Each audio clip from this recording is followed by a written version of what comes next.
আরে বাবা রে, এত গরমে মরে গেলাম বাবা, মরে গেলাম। মরণ হইলে খালাস পাই না। সকাল থেকে উঠের থেকে প্রথমে তো 100 খানা বোতল ভরতে হয়। 100 খানা বোতল ভরবে, যখন নিজে জল খেতে যাবে এক পরে জল পাবে না। ফ্রিজে যাও, সব খালি বোতল পড়ে আছে।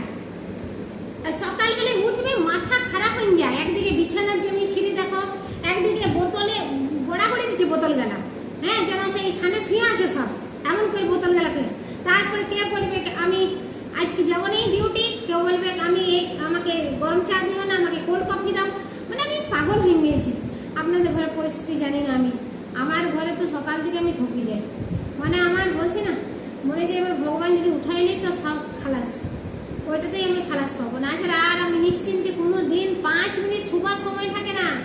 5 মিনিট শোয়া তো দূরের কথা, মাকে ফোন করি সেটাও 5 মিনিটও টাইম হয় না। রিশতেদারদের সঙ্গে তো ফোন করে ভুলেই গিয়েছি। ঘরে কাকে কাজ বলে, কাজ কাজ কাজ কাজ। বাপ মায়ের বিয়া দিয়েছিল খালি কাজ করার জন্যে না, আর কিচ্ছু জিন্দগিতে নাই, শুধু কাজই করে যাও, কাজই করে যাও। সকাল থেকে সবার ফরমাইশি খেটে যাও। প্রত্যেকে দেখছি মোবাইল নিয়ে হি হি হি করে হাসছে, বেটাকে দেখছি ল্যাপটপ নিয়ে হি হি করে গেম খেলছে। আরে তোরা ঘরে কিছু খাস না, না তোরা শুস না, তোদের কোনো কাজকর্ম নেই। যতকে আমি ঠিকা নিয়েছি, সারা গোষ্ঠীর আমি ঠিকা নিয়েছি, তোদের টিকা আমি নিয়েছি, সব কিছু আমিই করেছি। প্রত্যেকে জিজ্ঞাসা করলাম তুমি কার সঙ্গে হাসছো মোবাইল নিয়ে, কি বুঝেন দিল? হ্যাঁ হ্যাঁ, অফিসের কাজ। সবসময় তো অফিসেরই কাজ হয়।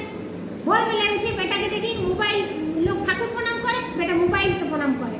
আমি বললাম কি তোকে কি বলেছি সকালবেলায় উঠে মোবাইল না দেখতে? বলে আমি মেল চেক করছিলাম। পতি বলছে আমি অফিসের এত কাজ থাকে যে আমি অফিসে মোবাইল চেক করার টাইম পাই না, তাই জন্য ঘরে এসে চেক করি। তো কি বলবো না, আমাদের তো কোনো কাজকর্ম নেই, আমরা তো ঝাড়া বাছড়া হাতুড়ি সারাক্ষণ খালি পতি বেটা শ্বশুর শাশুড়ি আত্মীয় স্বজন সবারই সেবা করার জন্যই তো বসে আছি। আর তো আমাদের এইটাই তো জিন্দগি। আপনাদের ঘরে হয় নাকি এরকম? আমাকে কমেন্টসে লিখে জানাবেন তো, আমার মতো কার পরিস্থিতি। হ্যাঁ দেখুন ডাকছে, এখন যাই আম পান্না বানাইতে হবে, মানে সত্যি কথা।